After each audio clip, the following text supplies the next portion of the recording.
Torej, s tem testom bi radi dobili sweet spot, tako imenovano najboljšo zaslonko vašega objektiva.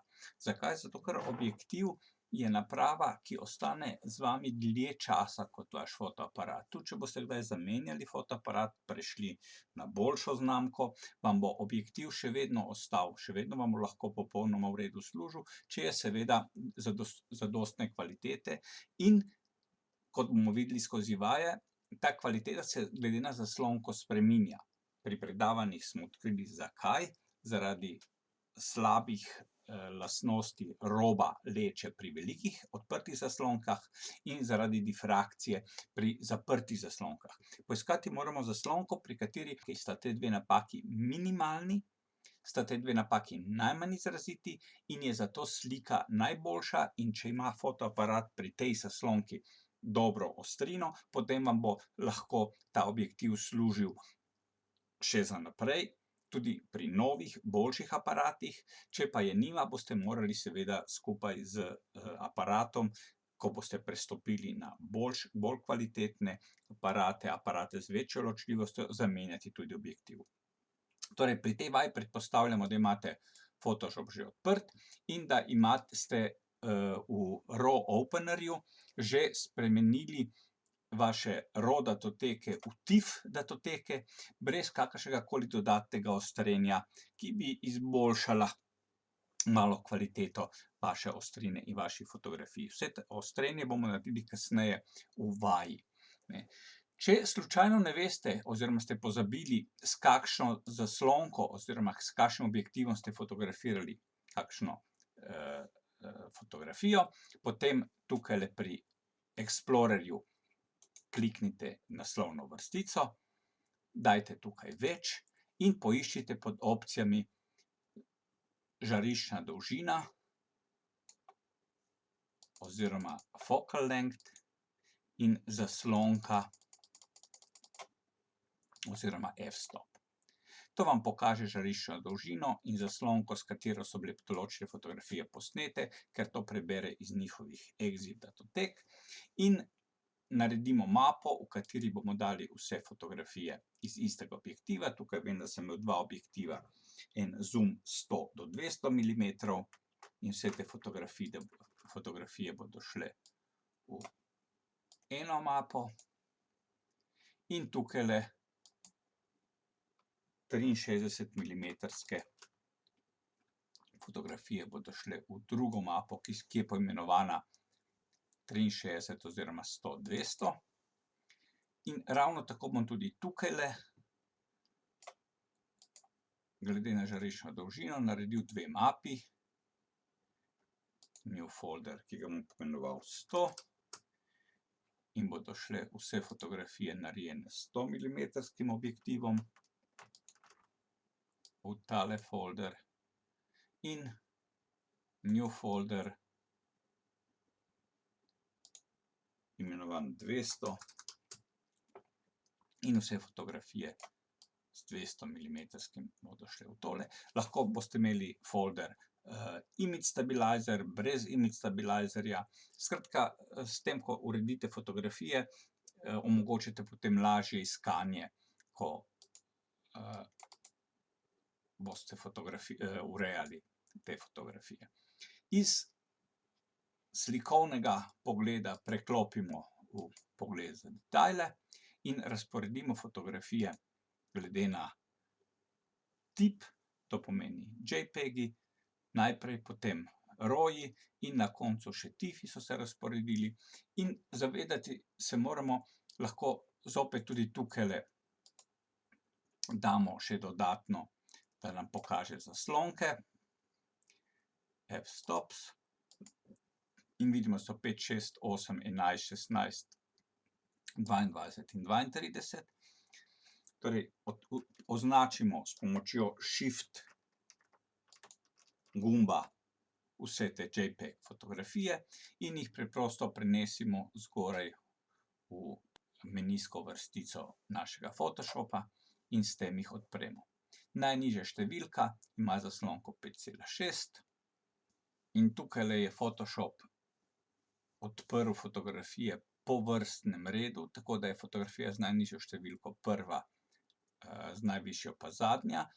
Mogoče se včasih lahko zgodi, da vam najprej odpre zadnjo fotografijo, preprosto primemo in premaknemo na konec teh fotografij in jih imamo razporejene po pravilnem vrstnem redu. Ko jih imamo tako razporejene po vrstnem redu, gremo prvo na fotografijo z najnižjo številko, vemo, da tukaj v tem primeru zaslonka 5,6. Kliknemo z desnim gumbom v meniju Layer oznako za layerja in določimo Layer from background. Zakaj? Zato, ker background tukaj vidite je zaklenjen, z njim ne moramo potem ga nič ne premikati, karkoli z njim početi. S tem, ko naredimo layer, nam postane enakovredno vsem ostalim slojem in dobi oznako layer 0.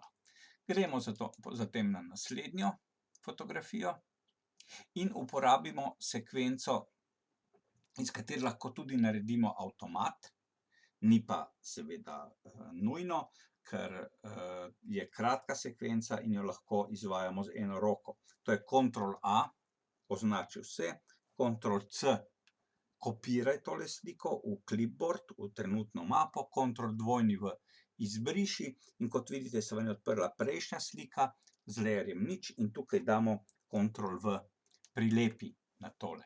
Zatem gremo na naslednjo in ponovimo isto sekvento. Ctrl+A, Ctrl+C, Ctrl+W, Ctrl+V. Naslednja, Ctrl+A, C, W, V. Naslednja, A, C, W, V. In še zadnja, A, C, W, V. Tako imamo vse fotografije posnete z različnimi zaslonkami na eni fotografiji in lahko preimenujemo sloje z klikom na Layer Properties. Smo rekli, tale 5,6 zaslonka, tale sloj je tukaj zaslonka 8. Ravno tako lahko za tole naredite avtomat, če boste večkrat uporabljali tole funkcijo. Jaz ga imam narejenega, samo ker je narejen samo za tiste fotoaparate, ki se začnejo z zaslonko 1,4 oziroma 2, je tukajle manj uporaben in zato naredim tole ročno. 32.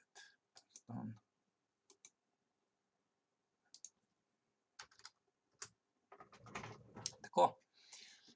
Naslednji korak je, povečamo fotografijo na 1:1 velikost, v mojem primeru okrajšavo Ctrl+Shift+0 in še za eno stopnjo na 200%, zato da imamo boljšo ostrino. Tukajle vidimo, da je to pri 200% povečave. Postavimo na sredino in preverimo, če so vsi sloji poravnani, če so vsi na istem mestu, če smo med našim delom držali fotoaparat stabilno in vidimo zadnji sloj, vsi so poravnani, razen zadnjega, ki odstopa malo in zelo enostavno označimo ga, lahko zgornjemu ali pa spremenimo opacity, označimo spodnjega, ki ga hočemo premikati in s puščicami na tipkovnici gor, dol, levo pa desno in z komando V oziroma z Move toolom premikamo spodnji sloj tako, da se je absolutno poravnan z zgornjim. To je ena možnost. Druga možnost, ki jo imamo, pa je, da označimo vse sloje, gremo v funkcijo Edit in damo Auto Align Layers. Toda pri tem se nam lahko zgodi, da v primeru, če se nam kaj premakne na sliki, nam lahko Photoshop tudi sloje poveča, lahko nam jih tudi obrne, kar seveda tukaj bi bilo malo triki, če smo slučajno vmes fotoaparat malo nagnili zaradi premočnega pritiska na sprožilec. Kakorkoli, olajšal nam bo delo Auto Align Layer, toda lahko, da nam bo zaradi korektnih popravkov, ki jih bo naredil, nam pokvaril celoten rezultat, ker bojo fotografije razostrene zaradi interpolacije, ki jo naredi pri vseh teh spremembah. Najbolj enostavno, da to naredimo ročno in s tem seveda vzamemo v obzir, da so lahko nekatere fotografije nam zarotirane, samo vseeno boljše, kot da potem iščemo točen rezultat s tem, da imamo fotografije interpolirane na pravilno vrednost. Ko imamo tako narejeno, lahko gremo v datoteko in za vsak primer, ker smo veliko tega že naredili, damo Save as in označimo v PSD datoteki zoom 100 milimetrov, recimo cel posnetek. Tako, če se nam karkoli zalomi, nam tale datoteka ostane. Vseeno.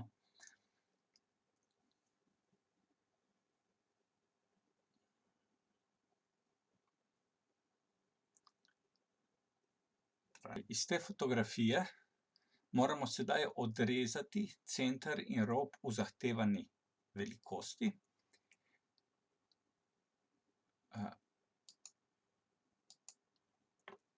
To si lahko pomagamo takole, da vzamemo Mark Tool, vzamemo Fixed Size, določimo širino in višino zahtevanega izsečka, rekli smo 800 krat 1200, označimo z enim klikom tale del slike, ki ga hočemo izrezati. Pri vas bo zaradi drugačne ločljivosti ta del malček drugačen.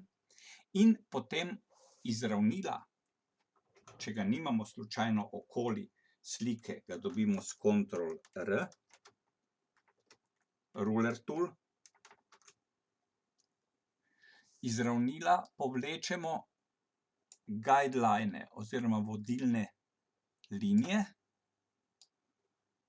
ki nam omejijo kvadrat, ki ga hočemo izrezati. In zatem s Crop Toolom označimo sliko v temle kvadratu, ki nam ga omejujejo vodilne linije. Rob Crop Toola se nam pripne na te guideline in preprosto z Enter dobimo izsek samo tegale dela slike v vseh slojih, ki smo ga izbrali, ki ga preimenujemo v Zoom Center.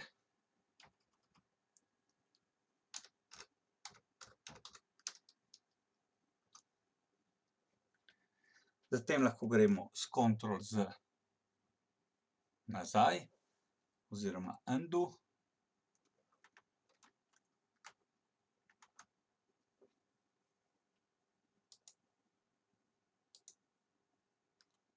Takole.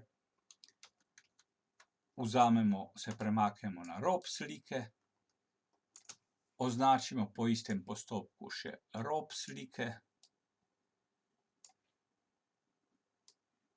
pomožnimi linijami omejimo tale izsek, tudi te linije se pripnejo na guideline in zopet smo rekli s Crop Toolom označimo tale del, damo Enter in shranimo kot zoom 100 milimetrov.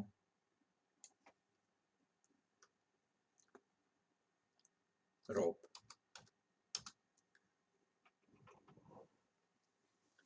Zopet se vrnemo nazaj. Zato, ker bomo tole sliko še rabili, namreč tale dva JPEG-a, ki ste jih naredili, so JPEG-a, ki jih oddate za posamezen objektiv oziroma za posamezno situacijo. Isto zgodbo ponovimo z TIFF datotekami. Jih odpremo.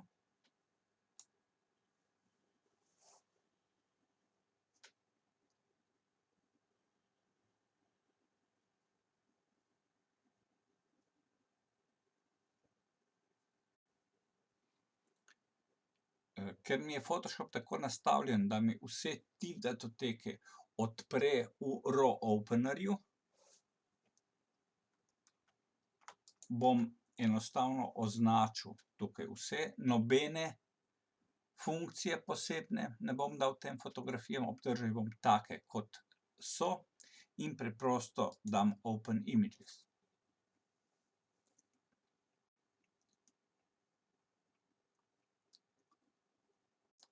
Tudi te fotografije rabijo nekaj časa, da se odprejo vse.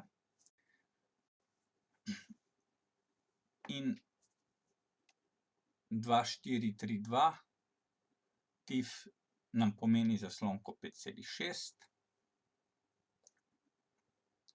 Ko so vse odprte, ponovimo prejšnji postopek izdelave PSD kompozita iz posameznih fotografij.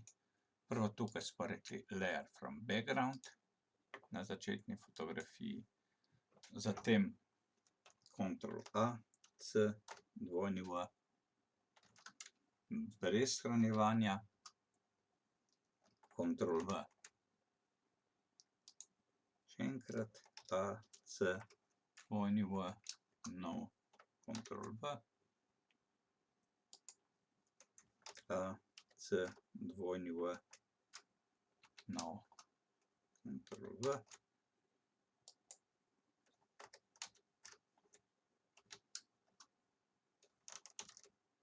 In še zadnja.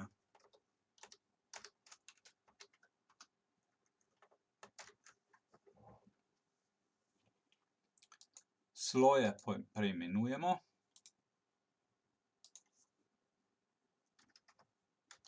Tokrat z oznako TIFF 5,6.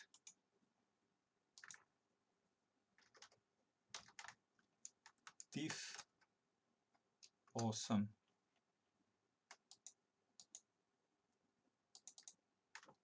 Lahko z dvoklikom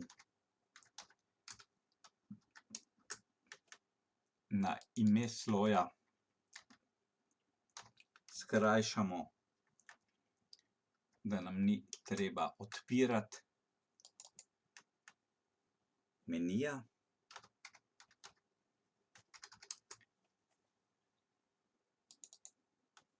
In TIFF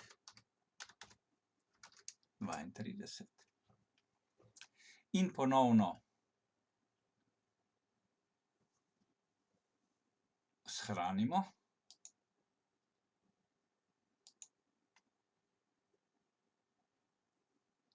Zoom 200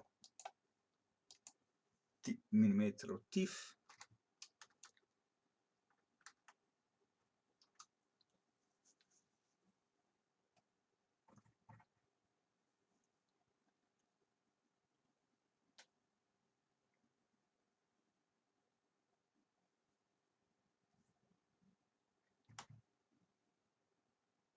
Naslednji korak je, da iz TIFF stack fotografije izrežemo iste koščke, kot smo jih izrezali iz JPEG stack fotografije.